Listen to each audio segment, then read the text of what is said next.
Hello, hello, hello, and welcome back to the Well-Fed podcast. We've got a special guest this week. One of our favourite elite members, Mr. Graham Beal, is joining myself and Johnny Boy, and we're going to be talking all about the construction industry today, why it's so dire, why the margins are so shit, and how to overcome some of those things and defy industry norms. I remember our favourites. Oh, come on. Our favourites. Of course. Graham, baby. Yeah. Mr. Beal. Couldn't resist that one. Mr. Beal, yes. Hello, Mr. Beal. Morning, gents. Do you want to quickly tell the lovely listeners what you do, what the business is, and then we can go from there? Yeah, I have a interiors business, so dry lining, painting, decorating, suspended ceilings and the like. Been in construction all my life, working for main contractors, working for subcontractors. So, yeah, I've had all the ups and downs of it. Yeah, I can imagine. Now, how long have we been working together now? I think coming up 2 years. Is it? Mm. Blimey. We should probably propose soon, John. Get that. I think we should put our prices up for him for sure. Thanks. Contract reviews coming up. Absolutely. Yeah. And what was it? What was it that you made that made you first join us all those many years ago? I think it was seeing what you put on social media, and a lot of that resonated with me in terms of things that I wanted out of my business and wanted out of my life. And after seeing sort of a few of the posts, obviously I was connected with both of you. I think then, Connor, you sort of reached out through LinkedIn messages, and then the rest is history, as they say. So we nabbed you by a bit of cold outbound. Yeah. Yeah, I want to make a really good point here, right? Think or listen back, rewind the video if you're listening to this or whatever you're doing, and let's listen to what Graham just said. Okay? We were talking about his pain, his problems in the industry, direct response marketing stuff on social media. What Graham did not say was, I loved your selfies, I loved your self-absorbed, narcissistic, navel-gazing, vulnerable bollocks, and thought you'd be real good basket cases to work with. And then Connor reached out to him, outbound marketing, and he's been with us for 2 years and paid us far more money than he should have done.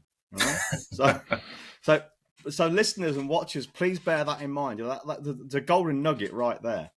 Carry on. I think it was probably to clarify on that or to expand on that, John. It was a feeling that you understood. That's, I think, probably what I, in terms of not just business, but in terms of life. And it was like, this guy understands me. Yeah, whether it was subliminal or however you did it through the messaging, that's what came across. It's almost like we know what we're talking about, Graham. One grumpy old fart to another, eh? Thanks, Connor. Says the man with the boy band haircut. Depeche Mode. I wasn't going to say. Do you know Depeche Mode? Yeah, Yeah. I remember them. Yeah. Are they that big? Yesterday on the They were back in the day. Everyone Yeah. knew. Everyone knew Depeche Mode. I had no idea. Would I know a song they do? Probably not. Probably not. I'm not sure I know any songs of theirs either. Yeah. And I was around during their heyday. For those that aren't watching on YouTube and are listening on Apple, Spotify, and whatnot, I've had a haircut, and it may have been the biggest mistake I've made. Because every call I've attended with clients, even prospects, fucking community calls, everyone's, you had a haircut? Turn up in this call, Graham's immediately like, haircut. It's such a bloke thing to do as well. I remember growing up in school, if anyone ever got a haircut in the evening, came into school the next day, they got ripped the piss out of for doing such a normal thing. Oh, you had a haircut, new hair. Do you reckon it still happens in this today's woke society? Definitely. Yeah. You know, because you probably have someone go to school with a new haircut. They get the piss ripped out of them, which is obligatory, and then they spend the next 3 months in fucking counselling. Yeah. You know? Yeah. That's probably the new part. Fuck off. Show some spine, people. Christ. That's probably the new part, isn't it? That they end up in fucking therapy. The school cracks down on it just for a bit of badgering. Anyway, people aren't here to listen about haircuts. They're here to listen to Graham, not even to me and you, John. So no pressure here, Graham. But how long ago was it that you started the business? 7 years ago, almost to the day. 7 years ago. 7th of May, 2016. So, yeah, long time. Feels like forever. A long time. Oh, yeah. And when you got started out, was it just you bootstrapping it, or? I started it as a second stream of income originally. So I had a full-time job. I was on the board of a large engineering business, but I wanted basically a second stream income to give me money to build passive income in the background. That was the original reason for doing it. And I also wanted a safety net in case anything went wrong in my job. I had another income stream. That sort of translated into probably the first 2 years of the business, probably even 3 years of the business. It was remote. So I had two team members who ran the day-to-day, and then I did all the pricing and all the estimating on an evening and on a weekend. Because my background, I'm a quantity surveyor, so I'm from a commercial background.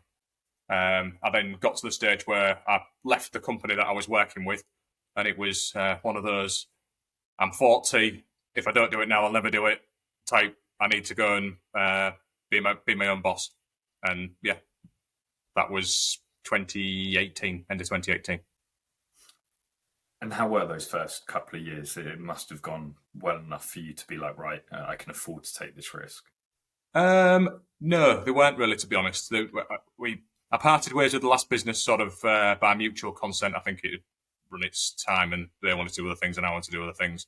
Had to take the proverbial financial haircut, keeping on the haircut theme, to start off with, and then sort of look to build, and then as John takes his hat off, and then look to sort of build it up in the background. So it's had its ups and downs. It's now 4 times the size that it was when I took that leap.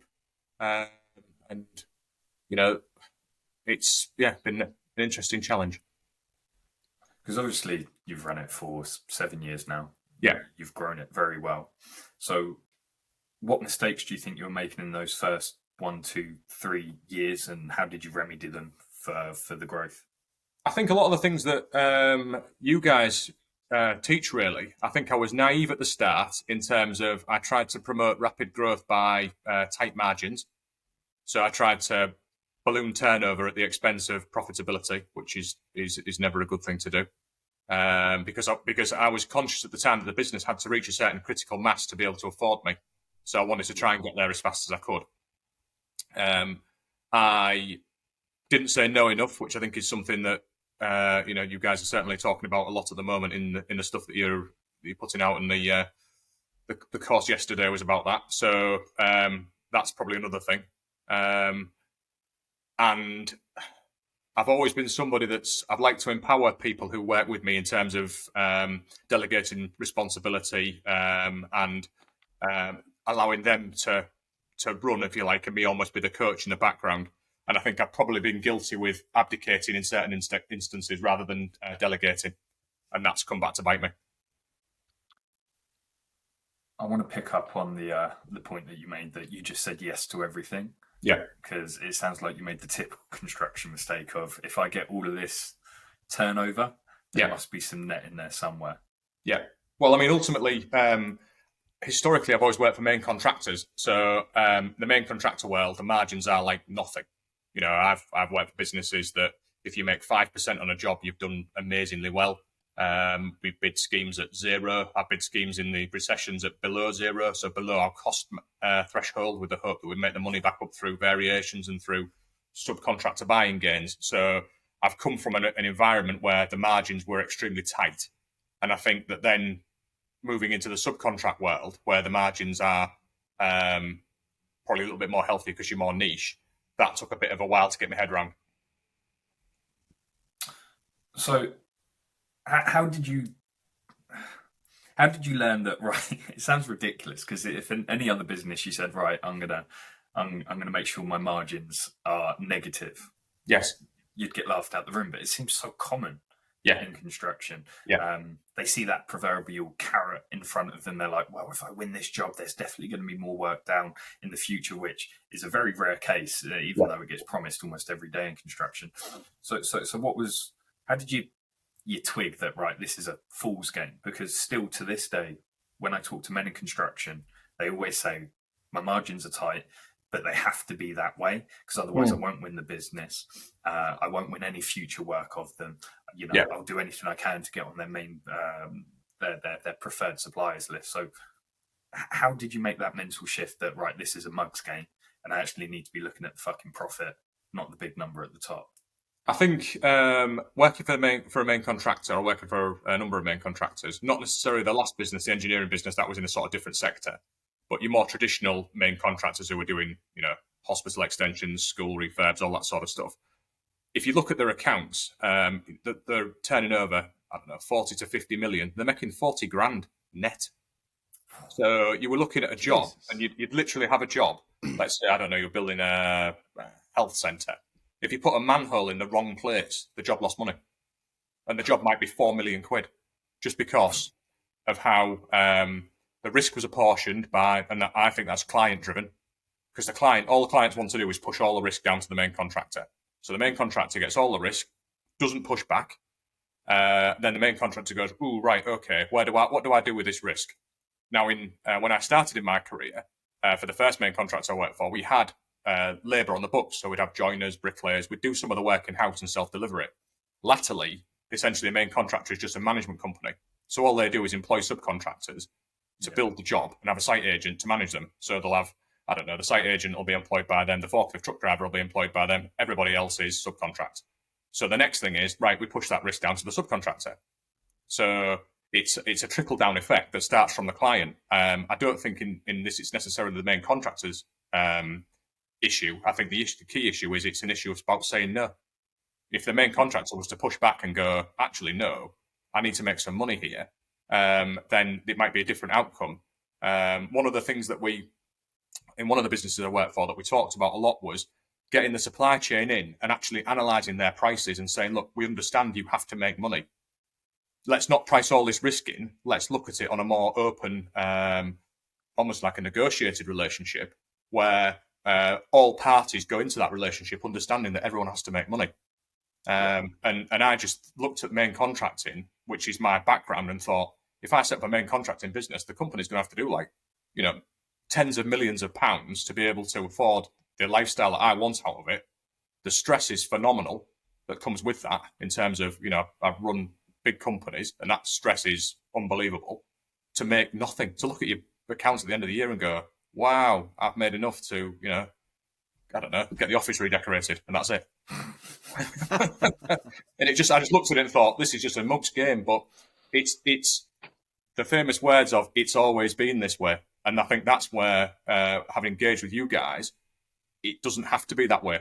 It's just a case of growing your balls fast, is one of the things that you say, and saying, no, we can't operate in that way because ultimately, as a business, it's not sustainable. Construction as an industry isn't sustainable. It's just all the big PLCs are just turnover magnets. That's all they do. They don't make any money. It's in a parlous state, isn't it? Yes. And I think one of the things that is a big attraction as a subcontractor is you think, oh, I want to work for all these big blue chip businesses. And in reality, they're just set up to shaft you because that's how they make their margins. They make their QS or commercial team make their margins from not paying you and getting paid themselves because, I've been there and I know how tight the margins are. I know the challenges that they have. And that's their complete modus operandi when it comes into entering any contract. Wow. What an awful state when one manhole out of place can cost you your whole profit. And the people that you're working for are actively looking for any way to shaft you because that's the only way that they're going to make any money. Yes. Yeah, and ultimately the clients, from a client perspective, as in the end client, so the main contractor's client, they basically, I've certainly seen over the time of my career, the documentation that they give you is worse. So the drawings are crap, the specs crap, and it's all about a case of here's all your risk, and by the way, you should allow for all of this. So there'll be something that you haven't spotted that then bites you in the ass, and then the margin isn't there to absorb that. And I think that's where a lot of main contractors struggle. So you've identified all of this. Yeah. What have you done to try and remedy it? Well, I've stepped into sort of the tier 2 subcontract world because, I recognise that from a self-delivery perspective, the margins are better. What that does is it puts you at the bottom of the food chain. So when the shit's going down the hill, you're the person who gets the shit, ultimately, because you're at the bottom of the food chain. So, whilst your margins might be better, it's often harder to realise those profits because of the way you tread, which is why certainly lessons learned for us is how you pick your clients, because picking the wrong client could ultimately, could potentially bust your business, just the way they behave. Yeah, all it takes is one bastard, because those margins are so tight, to put a big company under in construction, doesn't it? Yeah. So we've sort of looked to try and consolidate around who we know. We might do a job for somebody to dip out a small value, and if that job doesn't turn out how we want it to turn out, and how if that person's difficult to work with, then we just don't work with them again. Yeah, fuck them. Yeah. Fuck them. So with all of your vast knowledge, Graham, and that huge brain, we've got a lot of construction guys in our world. I think it's just because we swear and we don't wear suits, to be perfectly honest. Yeah. I think that's one of the reasons a lot of construction guys, well, two reasons a lot of guys in construction like us. But I speak to a lot of them, and a lot of them have the game plan of, right, I am going to just try and bid on everything. I will do any work at any margin just to build my name, get it out there. And their game plan is literally to hope there's some profit in all that net. Yeah. So to those guys that I talk to on a very regular basis, what three things would you tell them? I think the first thing, wanting to start make a good profit. The first thing I would do is know your numbers. So I think a lot of people, when you're bidding work, you need to know what your cost base is. You need to know what your overhead is. You need to know what profit you want out of it. You've got people sort of saying, well, I've added X to it. Well, how have you got to X%? I don't know. I just have, that's what the industry is. And it's like, but you need to know, if you want to realise, 10% margin or 5% margin or whatever that margin is, how do you get there? I suppose that's probably the commercial side of me in terms of drilling down into the numbers more, but it's an important thing in any business, knowing what your cost base is, certainly in construction where the margins are very tight. Mm-hmm. I think the other piece of it, I would say, is that it's all that glitters isn't gold. And you look at a lot of these massive PLCs and all the rest of it and think, wow, I could get this job. It's 100,000, it's £1 million, it's £10 million. But potentially it's £10 million worth of pain. And you're often better off staying smaller and having a more profitable business than you are growing it and having a less profitable business. I've certainly found in numerous businesses that I've worked in where a growth spurt has often been at the expense of profitability. And scaling a business, people, I want to take my business from 25 to 50 million. At 25 million, they were making $1 million. At 50 million, they're making $500,000. But all the extra stress of all the extra staff and all the worry and all the sleepless nights and all the rest of it aren't thought about. And I think that looking back, and I put myself in this same category, a lot of it's ego driven. It's driven by that ego of wanting to, I've got this huge company and I've got this and I've got that and I've got the other. And I think latterly I've looked more at, I'd rather be under the radar and enjoy my life than I would be, having a lot of stress and, having some of the trappings that come out of it. But ultimately, they're not worth it. They're not worth the expense of your family and not seeing your kids and all that sort of stuff, which is where a lot of people go down. So, one thing I want to point out here is about the control that Graham has wrested back. What I've been hearing, and I know this anyway because I've been working with construction guys and indeed specifically QSs for probably 4 or 5 years now. And the very first construction guy I worked with was a QS. And this will probably resonate with you, Graham. He was contracted to HS2 and a couple of other big deals. And it was a fucking nightmare. Yeah. His prices were always being hammered down. He couldn't speak to anyone in charge. Everything went through committee, various levels of committees. He was paid late. And I see this being discussed a lot on social media and the usual whining about how we can't do anything about it.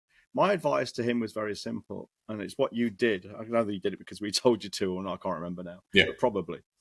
My advice to nearly anyone in construction is the easiest way to fix all this shit about low margins, retention, all the shit you get with main contractors is lower your sites to tier 2 or tier 3 even. Yeah. Because there you've got this thing where you get firms that are big enough to pay your bills, but small enough you can speak to the guy or girl in charge. Yes. So you can get things done. And they can also make decisions. They can't just say, oh, it's company policy from on high not to do this, you know? Yeah. It's as simple as that. Just a point I wanted to bring out here. Absolutely. Another reason that I'm sure we've all been down the boozer, and there's a geezer in construction. This happens a lot, actually, and I'm pretty sure everyone's got a story like this. And there's the local wealthy man, and they always seem to be in construction. Yeah. And they're always down the boozer, bragging, oh yeah, just won this £1 million job. Oh yeah, just won this £2 million job. And they're always quoting the top numbers. And I've seen this happen where I live on Hayling Island. I've seen this happen 4 times. Just local construction man, all of a sudden, everyone's talking about him because he's got the new Bentley. He's just bought the new house, and he's always down the boozer talking about the jobs he's just won.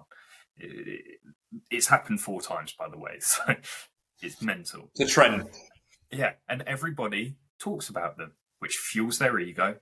Then they keep going for those big jobs because they want to be able to go down the boozer and say, yeah, another £3 million job secured, which then all of the other guys in construction around there with their own smaller firms, especially the younger lads, they latch onto them. Yeah. They're the dog's bollocks, and they think, right, if I want to make it, if I want that Bentley and the big house, I've got to go for all the big jobs. And they just let their ego completely get in the way. Mm. And they have ignorance around their numbers. That's the big thing here as well. The amount of construction guys that are just say, oh, I don't know numbers. Oh, I can't write. And they think that's okay. Mm. But it really fucking isn't. Yeah, absolutely. I mean, I think a lot of the people that you probably refer to have probably come from the trade. So they've been a joiner or a bricklayer or a ground worker, and they decide, right, I'll go and set my own company up and I'll go and have a go myself. And often, they do, fair play to them, they do make a lot of success out of it. But I think it's when you get to that size and that scale, that's where you need to know those things. And you often find that the guy with the Bentley in the pub car park, it's on lease and he has no money. It's all front. We spoke to a guy, or Connor spoke to a guy probably a couple of 3 years ago now, early COVID. And he was a brickie.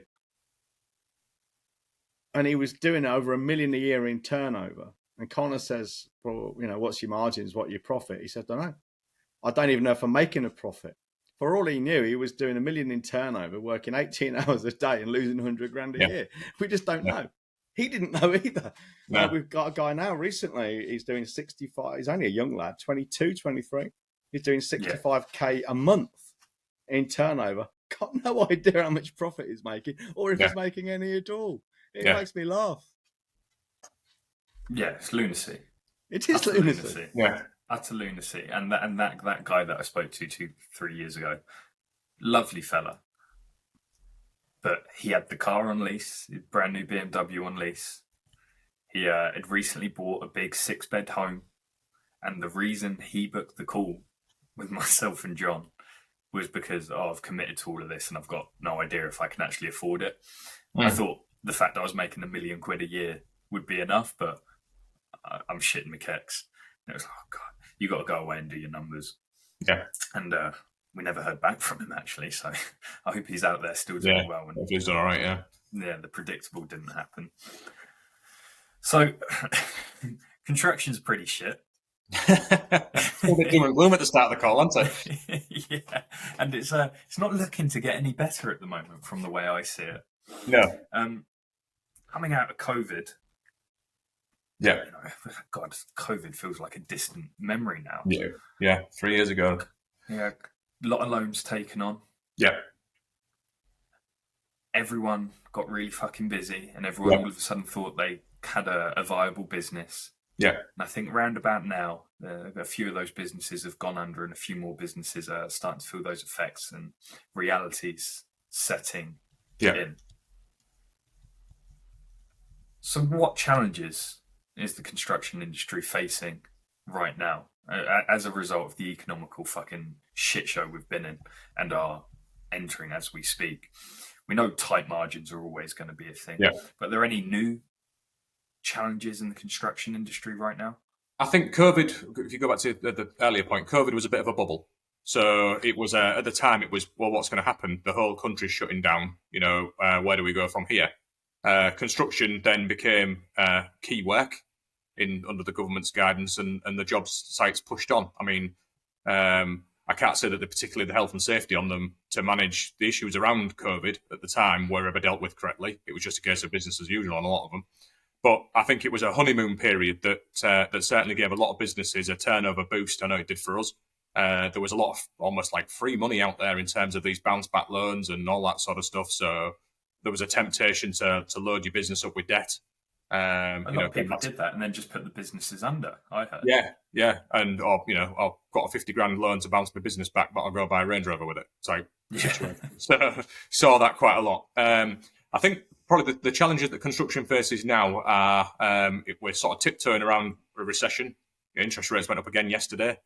So that's going to have an impact, and that'll have an impact on which businesses are sustainable and which businesses aren't. So your business where your man doesn't know what money he's making, where his profitable jobs are, where his margins are, this is where he or she, not wanting to discriminate, will start to struggle. Because I don't want to get you cancelled off YouTube, so I thought I'd just make that clear. They. I think that's where they'll start to struggle, because without knowing that information, that's basically the bedrock of your business. I think that construction has and always will suffer from a skills shortage. I think on one of the earlier podcasts, John alluded to it using physiotherapists, and everybody wants to be a physiotherapist, and then it gets really, really busy, and then it's like, well, next thing your physiotherapist man's in McDonald's because there's no work for him or something like that. It's exactly that. Yeah. And I think in construction now, there's a lot of money to be made. It's certainly for your trades, because there's a scarcity of them. So if you're a good joiner, if you're a good plasterer, if you're a good bricklayer, you can make a lot of money because people out there don't exist. But from a business owner's perspective, how do you attract the best talent, and how do you cultivate the next generation of talent, which I think is also a big problem. Coming back to the earlier point of people a bit woke these days, they're not the youth of today isn't the youth of 20 years ago. There's a certain lack of wanting to roll your sleeves up and get on with something. And I was having this conversation with my daughter, and I don't know if you want to edit this bit out if it was too controversial, but she was saying that she was struggling with her homework and she had to go and see the mental health support worker at school because she was struggling with her homework.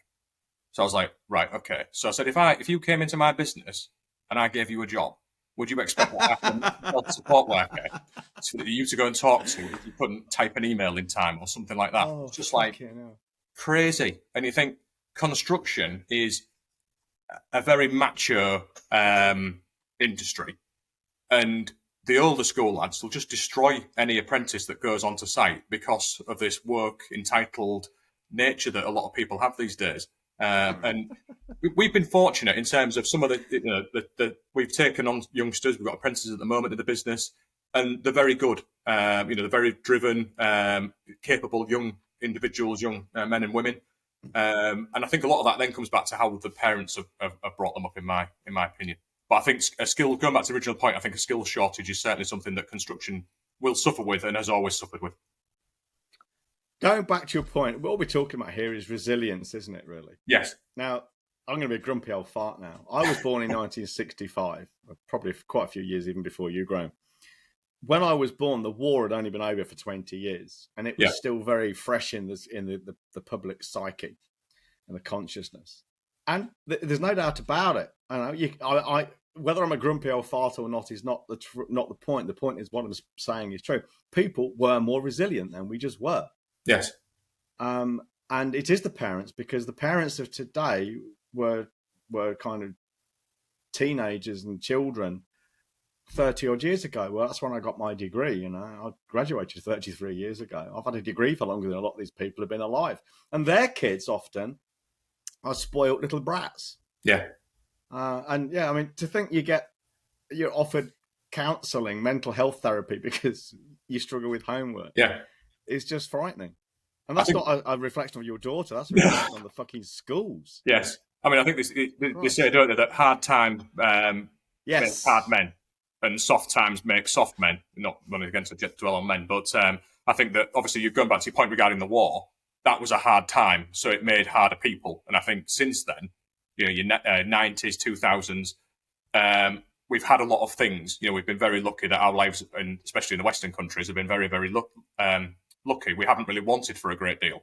And I think that's probably brought, how it's then impacted subsequent generations. Everyone's worried about how they're viewed as well. Everyone wants to be viewed as a savant, and schools are under a lot of pressure to provide the support from the parents. So it's really pressure coming from down below, pushing up, because all it takes is one child, for example. This is tragic, of course, but it takes one child to kill themselves over stress about homework. Yes. And now it's probably not the homework's fault. There's probably something going on there, but that's the headline. Yes. Schools put too much pressure on children about their homework. Now, all of a sudden, the government's saying to the schools, well, what the fuck's happening here? What the fuck are you doing? Then all of a sudden the parents are going, well, how are you supporting my child? They're not doing homework anymore. Did you hear about that one child that killed themselves about it? And that's how we end up in this lunacy, because no one's willing to have a difficult conversation or a hard conversation about a tragic state of affairs. The quote is, hard times create strong men create good times, good times create weak men, and weak men create hard times. It's Michael Hopf. And right now, I think we are definitely in a weak men, hard times part of the cycle. Agreed. And as Connor says, we see a headline about. So, I saw one this morning actually, funnily enough, and it was all about how awful it was for this poor child and all the mental health issues. But what they didn't draw attention to, which they should have, is this particular child is autistic. Now that does make a difference. An autistic person is almost certainly going to be more anxious about changing routine and things, or something being difficult, or not being able to accomplish something. Well, that is not a general mental health issue. Well, autism is a mental health issue anyway, but that's not a general mental health issue to do with children and homework. That's a specific intervention they need to make and should be making with autistic children. But of course, that kind of distinction gets lost in the fucking wider narrative of weak, woke people. We're always looking for someone to make things better for them. It's the same with business owners. I see freelancers all the time pissing and moaning and wailing and gnashing their teeth, saying the government should do something to stop prospects and clients from treating them badly. How about you learn the skills to be assertive? Yes. And learn a valid point, an appropriate pointer, because we did a training on it yesterday. How about learning to say no? Instead of someone saying no for you, it does my fucking head in, man. Yeah. And construction guys are no different either, before you think I'm letting you guys off the hook. I want to go a little bit deeper on that, because deeper, I think one of the big problems construction faces is this inability to say no. Yes. And I think every good construction company I've come across that seems to be well run, they seem to understand the importance of no. So I talk to a lot of guys in construction, and as I said at the very beginning, their whole strategy is to say yes to everything. I think you could argue the biggest mistake, alongside not knowing their numbers, is this inability to say no. Agreed. Yeah. Well, it's not just construction, to be fair. It's any kind of consultant, coach, freelancer, or business owner. And indeed in your personal life. I'm not even being facetious here, but there's a lot of men out there who won't even stand up to their own fucking wives. And that's not a reflection on women or wives either. It's just a dynamic we know happens. The poor bloke trailing around his wife and children in the supermarket with a face like a wet weekend. Why is he even there? Because she told him he had to be. Yeah. There's no point. Happy wife, happy life, John. That's what it's about, apparently. Well, in which case, what we do, there's no way would I walk around after my wife in a supermarket. I fucking hate it, because she's always like these touching things. No intention of buying them at all. It does my head in. Yeah. So I do the fucking shopping. Yeah. I go out, I'm in the shop 5 minutes after it opens on a Sunday morning. I'm out in 20 minutes. Yeah. And if she ain't put it on the list, she goes without. Sounds draconian, but it works really, really well. I do the cooking as well. Because then it gets done in a manly way. That's what it's all about. No bullshit. Manly cooking. You know You how what, mate? to handle the meat. You know how to handle and season that meat. Oh, I can handle and season the meat. I fucking love a bit of sausage, man. Anyway, moving on. So Graham, what would you say over your long and illustrious career?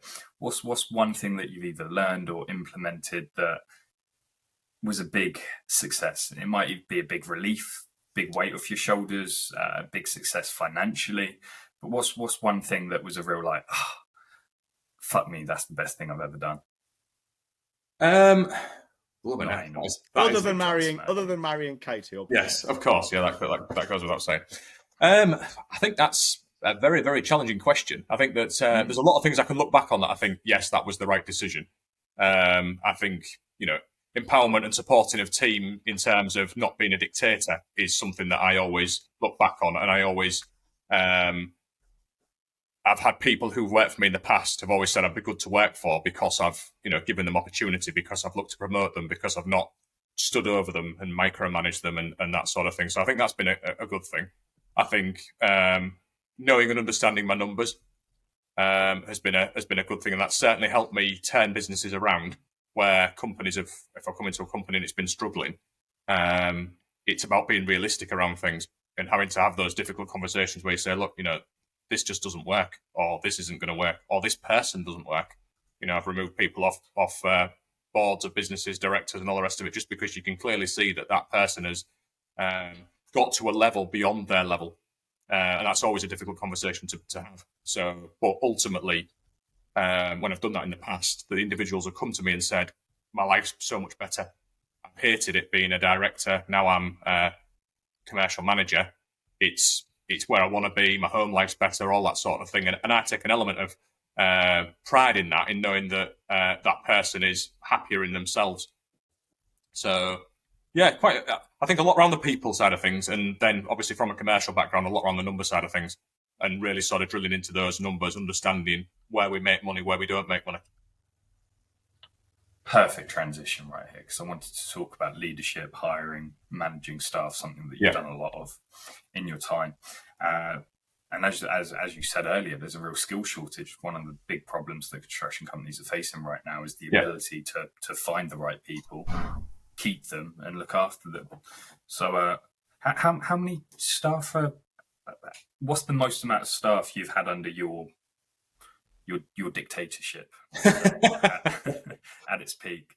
I said 120 maybe. Obviously with middle tier management, so I didn't manage them all, but I was responsible for them all.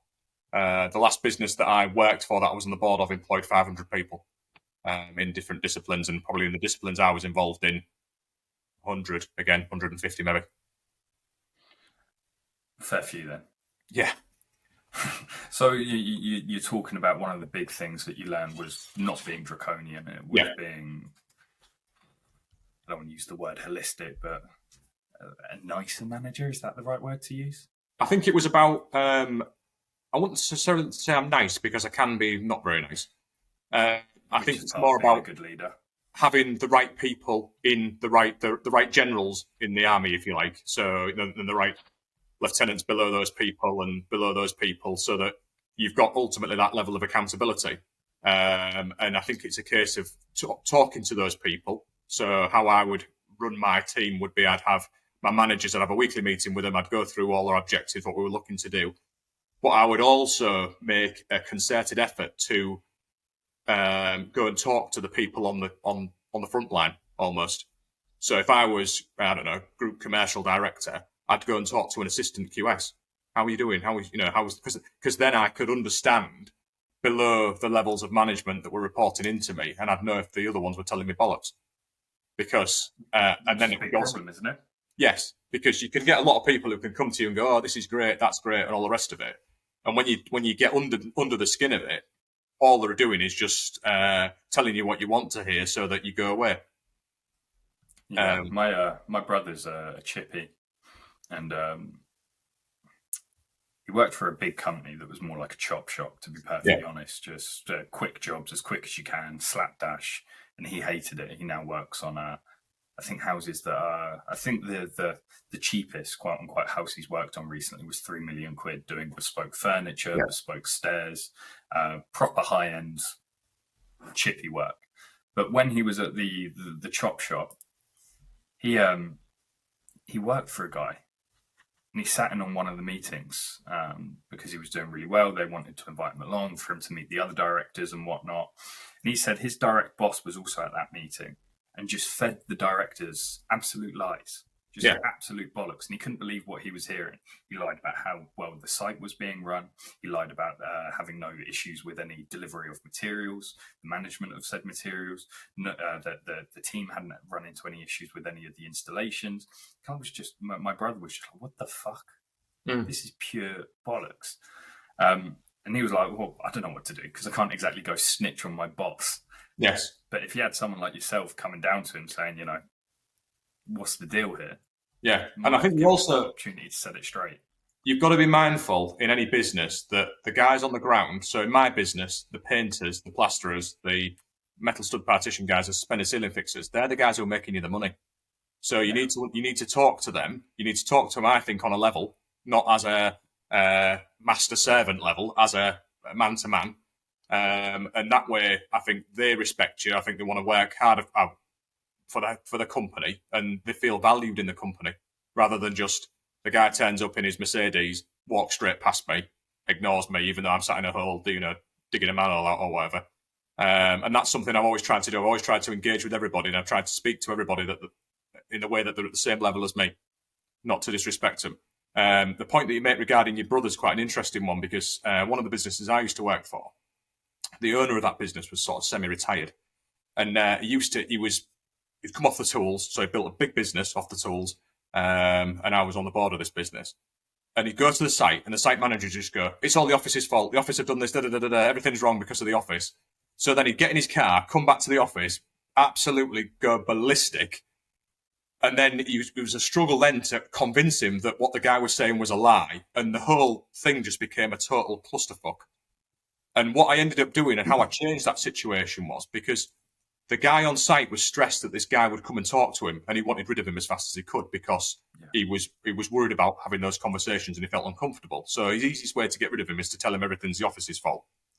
And then to come back in the office, I then had to spend, the best part of a day peeling this guy off the ceiling because of all the things that he perceived to be wrong in his business, which weren't wrong in his business. It was just a guy was afraid to talk to him.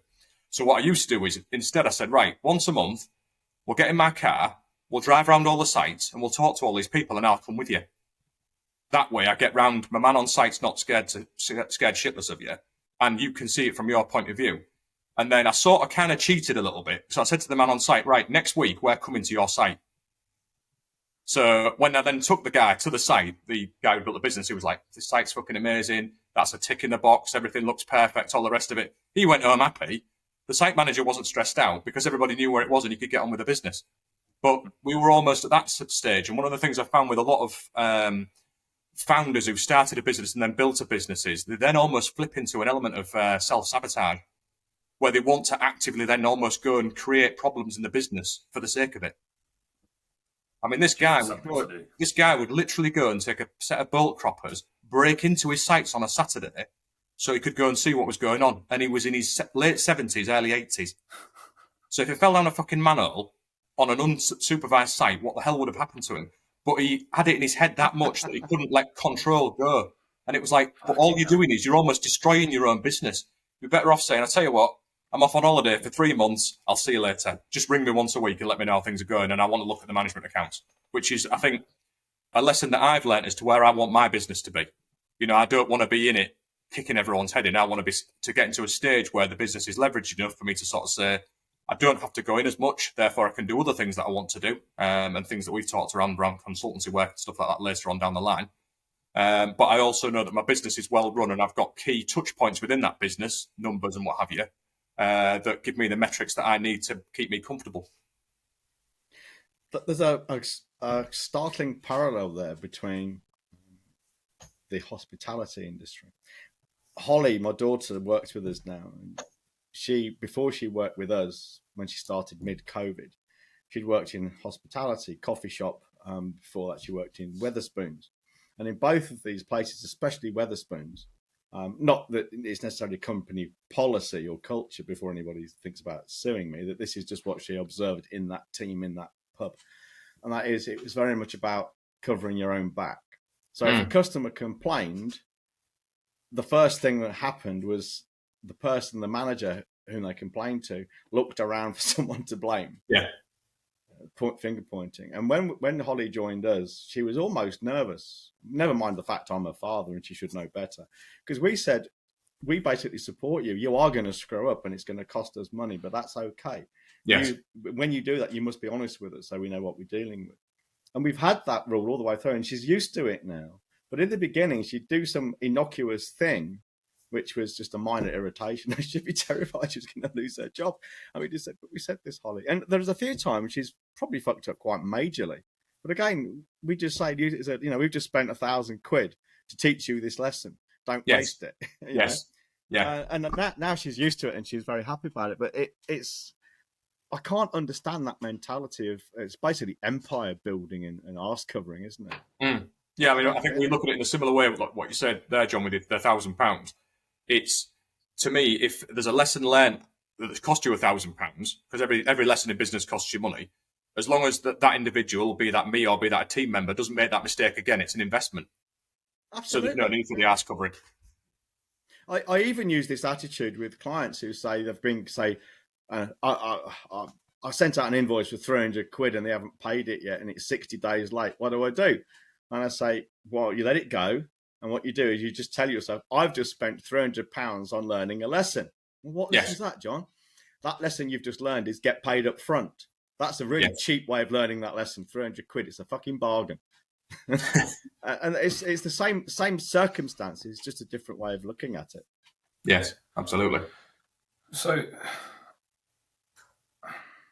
what else do people need to do to make that transition from frantic, overbearing, worrying manager to a leader to the boys and their gangs? I think keep your ego in check and be more humble is probably something that I would certainly say, and it's something that I always keep in the back of my mind. You know, and you've got to let go as well, and you've got to have that confidence to let go. You've got to say, right, I'm putting this person into a position to manage a project, manage a team, manage whatever, and I'm going to give them the responsibility. I think it's a case of then keeping them accountable. So whatever you say, you know, they are accountable to deliver the outcomes that you wish. But you've got to have that confidence to be able to let go. And I think a lot of people struggle with that. You certainly see in certain businesses, and other businesses I've worked in, where the owner's doing everything. He might have a team of 30 people, but he or she can't let go. And because of that, they're working 12 hours a day, you know, 6-7 days a week, just because they feel that nobody can do it as good as they can, which is an ego thing for me. Huge ego, and often not true. Yes. Yeah, and often when they do let go, they think, why didn't I do that before? You know, why didn't I bring this person on? Here's the thing: even if it is true, if the next best person is only 90% as good as you are, the question to ask yourself is that 10% a case of diminishing returns? Yes. Is 90% good enough for the benefits it will bring me if I don't have to do that fucking job anymore? Yeah, that's the lesson I took a long time to learn. You know, because a good example is Holly. Holly's great at writing. She's better than some people I've been teaching for years, but she's not as good as I am at this. But the thing is, she's easily good enough that I don't have to do a lot of it now. Yes. You know, and at least with her doing it, like my social media, all that stuff, at least with her doing it, it gets done. Yes. Better imperfectly done than perfectly not done as well. Agreed. So to be a better leader, chill the fuck out, leave the ego at the door. Yeah. Empower your team. Delegate. Yeah. Power. And support, also lead by example. Yes. Yes. I mean, I always have a saying when I'm having a challenge with somebody or when I'm talking to somebody, I always say, I'd never ask you to do something I can't do myself. I wouldn't be prepared to try at least. Yes, exactly. Yeah. But then I also have another one on the flip side of things where I've said to people in the past, if I need to do it, then why do I need you? I like that one. That's the flip side of things. Well, here's That's something when- we have, and this is a good leadership kind of. It's not a skill particularly; it's a good tactic, though. My door, I would say, my door is always open to clients because it's not. But if we have a client, we don't generally publicize this too much. But if we've got a client, regardless of who they are, if they're really stuck on something, my WhatsApp's open. WhatsApp me. Yeah. How I deal with it is entirely up to me. But I mean, I'm not going to turn people away because they're trying. But here's the thing I say to them is, you can come to me with a problem, a real sticky point, whether it's personal or business, I don't care. But before you do that, when you come to me, you've got to have at least 3 ideas for solving it yourself. Yes. I'll help you, but I'm not. It's a hand up, not a hand out. I'm not doing this for you. You come to me with 3 ideas for solving it yourself, and we'll talk. You know what happens? They solve it themselves. Yes. Yeah. And that's not me being lazy. It's me not getting them into a sense of a situation of learned fucking helplessness. Yes, I found that with in the past. I stopped having an open door policy in certain businesses where people could just drop in at have you got a minute? And I used to schedule time with me. And then you'd find that the problem that they came and asked you if you've got a minute for, they'd sort it out by the time the appointment came up to sit with you and ask you the question. Yeah, I used to do it with my children too. And it worked wonders. Dad, can you do this? Well, have you tried to do it yourself? No, well, go and have a go and come to me and tell me 3 ways you want to approach it. Yeah. I did it yesterday with Holly. Oh, you did? Holly had a call with a. Do I want to hear this? Yeah, you do. Holly had a call with the guys that are going to be managing and distributing and printing the newest book when John finally finishes it. But less said about that, the better. Anyway, I get a message from Holly because she took the call and she was obviously all excited about it. And she sent me a message. Can we speak right now? Just need 5 minutes. And I was in the middle of doing something, and I could have, but I thought no. No. So I said no. If it's really important and urgent, let me know, and I'll move some stuff around so we can talk later today. If not, it can wait for tomorrow morning's call. And she went, no bother, I'll write it up, and then we don't even have to speak about it on tomorrow's call. I was like, so we didn't even need a call in the first fucking place. Yeah, there you go. And she literally just sent me a summary of the call.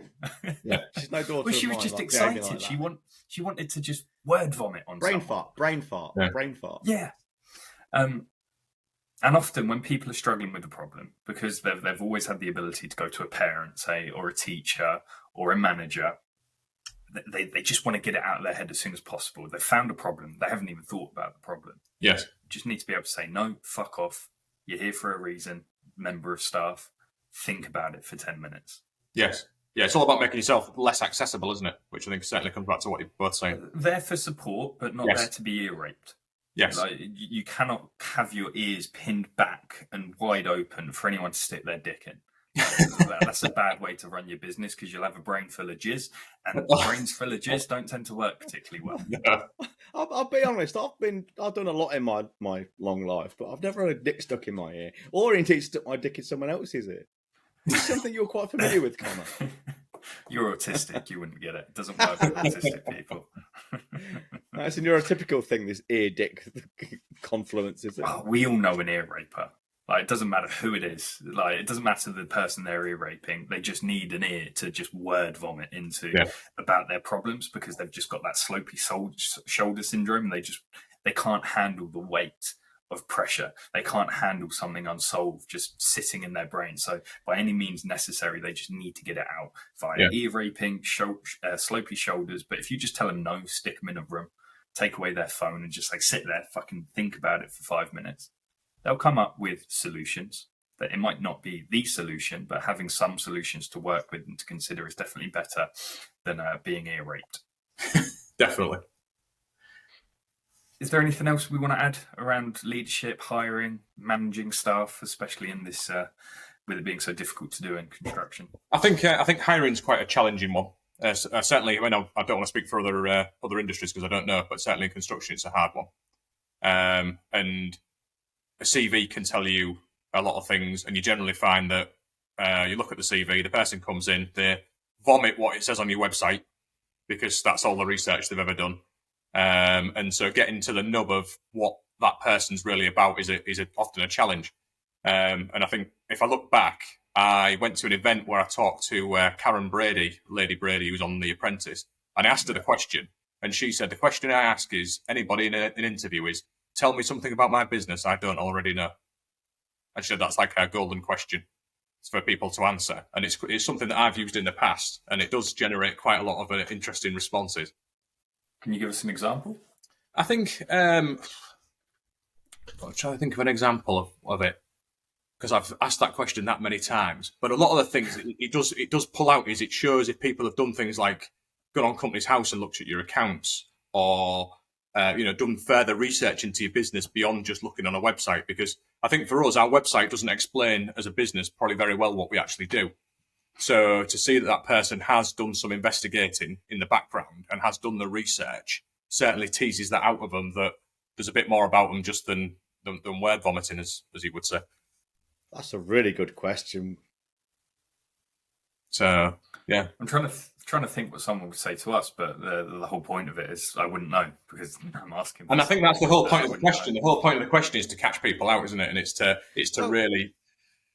Here's the thing, you see, when we get, if you say get a cold email from someone saying, I can help you with the website, podcast, whatever, Connor, we could say, well, okay, tell us something about our podcast we don't already know. Mm.